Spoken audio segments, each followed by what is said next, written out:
Hello student, myself Professor Yadav. Today we start new chapter of 12th standard molecular basis of inheritance. What is, first of all, we understood the meaning of inheritance. What is meaning of inheritance? Okay. So transfer of trait. Okay. Transfer of trait from one generation to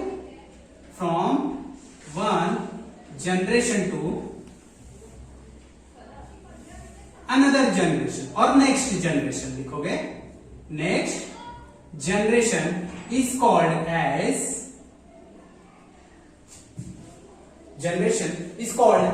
inheritance. जैसे for example अभी हमारे अंदर जो भी DNA आया है वो कहां से आया है? मम्मी पापा से आया है, मतलब इनहेरिटेड हुआ है. क्या हुआ है? मटेरियल जो था, मॉलिक्यूलर मटेरियल जो था वो इनहेरिटेड होके आया है. तो इसमें क्या ट्रांसफर हुआ है? Transfer of trait from one generation to next generation. तो उसको बोलते हैं इनहेरिटेंस बोलते हैं. तो इसमें जो इनहेरिटेड होता है वो क्या होता है? जो मटेरियल इनहेरिटेड होता है वो क्या होता है? तो वो उसको बोलते हैं डीएनए. क्या बोलते हैं? डीएनए. अब डीएनए क्या है? What is full form of DNA? तो डीएनए का फुल फॉर्म है डीऑक्सीराइबो न्यूक्लिक एसिड. क्या है? Deoxyribo nucleic acid. क्या है? Nucleic acid. ओके. तो डीएनए का फुल फॉर्म क्या है? Deoxyribo nucleic acid. अब डीएनए डिस्कवर किसने किया? है तो इसका हम हिस्टोरिकल बैकग्राउंड ये कर लेते हैं. सो इन 1969, कभी इन 1969 में फ्रेडरिक मिशर ने क्या किया था? सेलुलर सब्सटेंस को सेपरेट किया था. कहां से? न्यूक्लियाई ऑफ पस सेल से. तो उन्होंने उसको नाम दिया न्यूक्लिन. क्या नाम दिया? न्यूक्लिन. तो इसको अभी इन 1969 Friedrich Miescher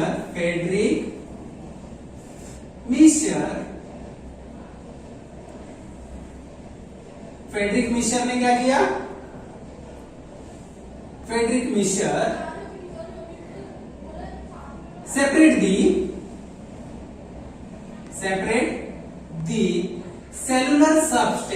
cellular substance from nuclei of pus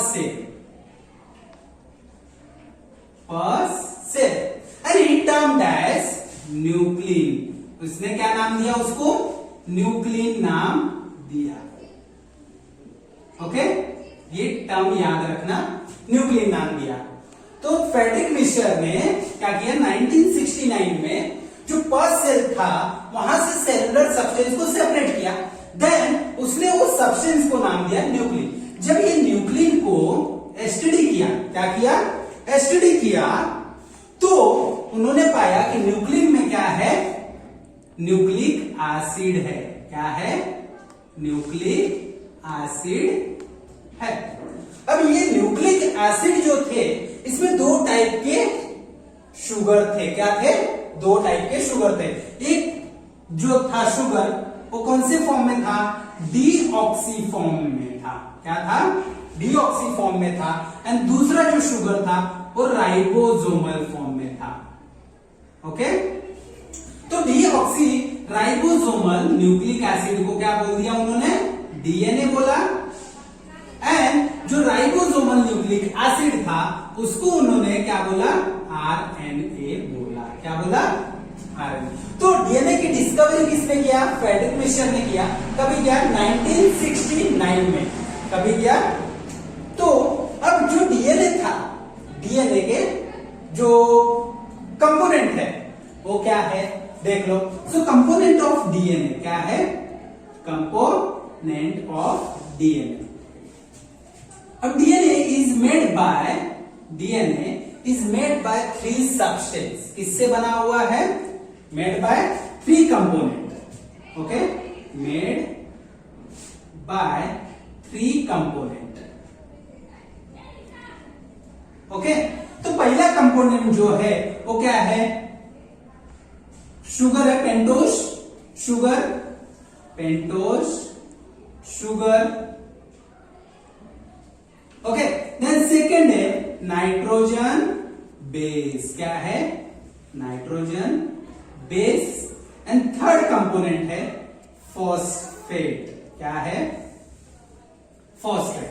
अब ये जो पेंटोस शुगर था, पेंटोस शुगर था वो कहां से मिला, तो pentose sugar is 5 carbon containing compound है, क्या है, 5 कार्बन कंटेनिंग कंपाउंड है।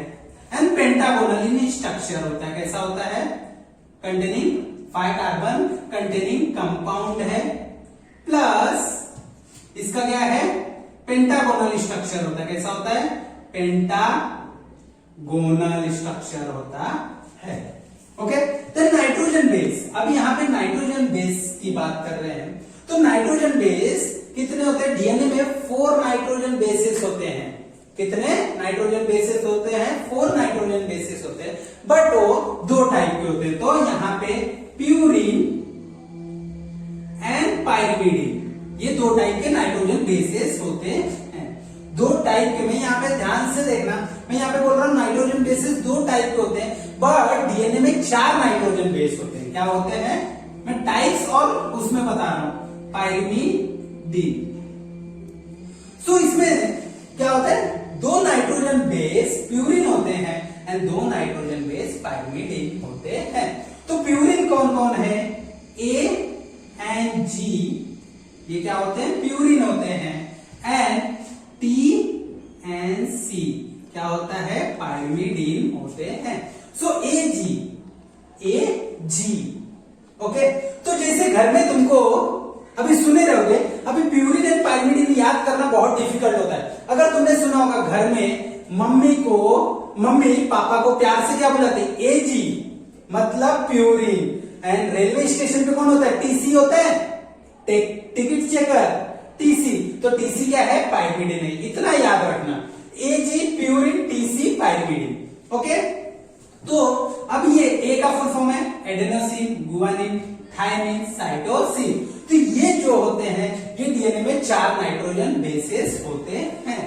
ओके, अब ये जो प्यूरिन है, प्यूरिन डबल रिंग स्ट्रक्चर होता है, कैसा होता है, डबल रिंग स्ट्रक्चर होते हैं। तो एक रिंग जो होगा वो 6 कार्बन कंटेनिंग होगा, दूसरा जो होगा वो 5 कार्बन कंटेनिंग होगा। एंड यहाँ पे पाइरिमिडिन जो होता है वो सिंगल रिंग होता है, सिंगल रिंग स्ट्रक्चर होते हैं, मतलब यहाँ पे 6 कार्बन ही होंगे।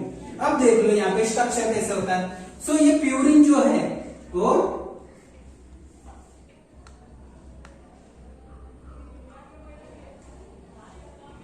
ओके, अब ये देखो 6 कार्बन कंटेनिंग, ये 5 कार्बन कंटेनिंग, तो 2 रिंग मिला के क्या मिलते हैं, प्यूरिन बनते हैं। यहाँ पे मैंने बोला सर सिंगल रिंग, तो यहाँ पे देख लोगे, ये देखो 6 कार्बन कंटेनिंग कंपाउंड है, 6 है, ओके, तो सिंगल रिंग होगा, क्या होगा, purine and pyrimidine. So purine are double ring structure whereas pyrimidine are single ring structure.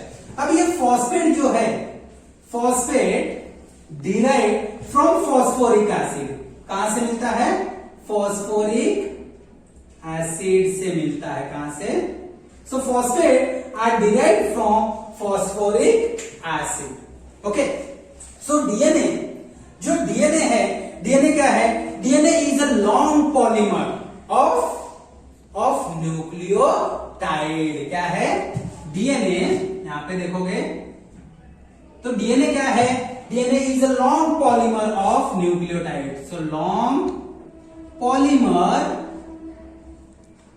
Of nucleotide. Okay, क्या मैंने बोल दिया यहाँ पे, long polymer of nucleotide. Sir ये न्यूक्लियोटाइड क्या है, व्हाट इज न्यूक्लियोटाइड। तो अब स्ट्रक्चर देखोगे, मैं डीएनए का स्ट्रक्चर बना रहा हूं, तो यहाँ पे ये मैंने क्या बना दिया, पेंटोस शुगर बना दिया, क्या बना दिया, 5 carbon containing compound. Okay, pentose sugar बना दिया। अब ये जो कार्बन नंबर देखेंगे हम क्या करेंगे, ऑलवेज क्लॉकवाइज डायरेक्शन में कार्बन नंबर कंपाउंड काउंट करेंगे। 1 2 3 4 एंड फिफ्थ कार्बन जो होगा वो यहाँ पे होगा, fifth carbon. Okay, so first carbon of pentose sugar पे क्या हो गए, नाइट्रोजन बेस अटैच होंगे, क्या होंगे, बेस अटैच होंगे। एंड थर्ड कार्बन पे क्या होगा, OH group, free hydroxyl group attach होंगे। एंड फिफ्थ कार्बन पे फॉस्फेट अटैच होगा, क्या होगा, फॉस्फेट अटैच होगा। तो ये इंटायर स्ट्रक्चर को क्या बोलते हैं, न्यूक्लियोटाइड बोलते हैं। मतलब न्यूक्लियोटाइड क्या होता है, nucleotide PS pentose sugar plus nitrogen base plus phosphate, अगर ये तीनों कंपाउंड है तो उसको क्या बोलेंगे, न्यूक्लियोटाइड बोलेंगे। बट अगर इसमें से फॉस्फेट निकाल दिया मैंने, ये फॉस्फेट निकाल दिया, अब क्या बचा, pentose sugar and nitrogen base, तो उसको क्या बोलेंगे, तो उसको बोलेंगे न्यूक्लियोसाइड बोलेंगे। क्या बोलेंगे, न्यूक्लियोसाइड। तो न्यूक्लियोसाइड में क्या होगा, pentose sugar plus nitrogen base. So nucleoside plus phosphate is called as nucleotide. अब यहां पे देख लोगे, so nucleoside plus phosphate is equal to nucleotide. Okay, nucleoside में अगर मैं फॉस्फेट ऐड कर दे रहा हूं तो क्या हो जाएगा, न्यूक्लियोटाइड हो जाएगा। अब ये जो डीएनए है, DNA present in all eukaryotic as well as prokaryote, मतलब सब लिविंग ऑर्गेनिज्म में डीएनए प्रेजेंट रहेगा। सो डीएनए प्रेजेंट इन और फाउंड इन, कहां पे, found in all living organism, सब लिविंग ऑर्गेनिज्म में मिलते हैं। ओके, यहां तक क्लियर है। ओके, अब ये जो डीएनए का स्ट्रक्चर है, मैंने क्या बता दिया, न्यूक्लियोटाइड, न्यूक्लियोसाइड एंड फॉस्फेट, ये सब बता दिया। अब इसमें जो डीएनए अलग अलग लेंथ के होते हैं, क्या होते हैं, लेंथ के होते हैं। अब यहाँ पे उससे पहले हम देख लेते बॉन्ड, यहाँ पे बहुत सारे बॉन्ड आ रहे हैं। ओके, एक बॉन्ड देखोगे यहाँ पे है, एक बॉन्ड यहाँ पे है, दो बॉन्ड है। ओके, क्या मैंने देख लो, पहले एक बॉन्ड यहाँ पे है, एक बॉन्ड यहाँ पे है, दो बॉन्ड, मतलब शुगर से नाइट्रोजन बेस अटैच है, तो यहाँ पे कुछ अटैचिंग के टाइम पे कुछ बॉन्ड होगा, वो बॉन्ड को क्या बोलते हैं, तो this bond is called as glycosidic bond. क्या बोलते हैं, ग्लाइकोसिडिक बॉन्ड बोलते हैं। मतलब pentose sugar attach with nitrogen bases by glycosidic bond. Okay, अब यहां पे अब fifth carbon of pentose sugar attach with phosphate by bond, तो ये बॉन्ड का नाम क्या है, ये बॉन्ड का नाम है फॉस्फोरिक और फॉस्फोडाइस्टर बॉन्ड। क्या नाम है, फॉस्फोडाइस्टर बॉन्ड। क्या नाम है, phosphodiester bond. Okay, so one nucleotide attached with another nucleotide by phosphodiester bond. तो एक न्यूक्लियोटाइड देखो, अभी ये एक न्यूक्लियोटाइड है, अभी दूसरा न्यूक्लियोटाइड मैं बना रहा हूं। यहां पे ये नाइट्रोजन बेस हो गया, यहां पे फिफ्थ कार्बन पे फॉस्फेट अटैच हो गया। ओके, यहां पे फ्री हाइड्रोक्सिल ग्रुप है। ओके, तो ये जो बॉन्ड एक न्यूक्लियोटाइड से दूसरा न्यूक्लियोटाइड क्या होता है, इंटरलिंक होते हैं। तो यहां पे जो बॉन्ड आएगा, यहां पे बॉन्ड आएगा, तो ये बॉन्ड को भी बोलते हैं फॉस्फोडाइस्टर बॉन्ड। क्या बोलते हैं, फॉस्फोडाइस्टर बॉन्ड बोलते हैं। क्या बोलते हैं, फॉस्फोडाइस्टर बॉन्ड बोलते हैं। यहां तक क्लियर है।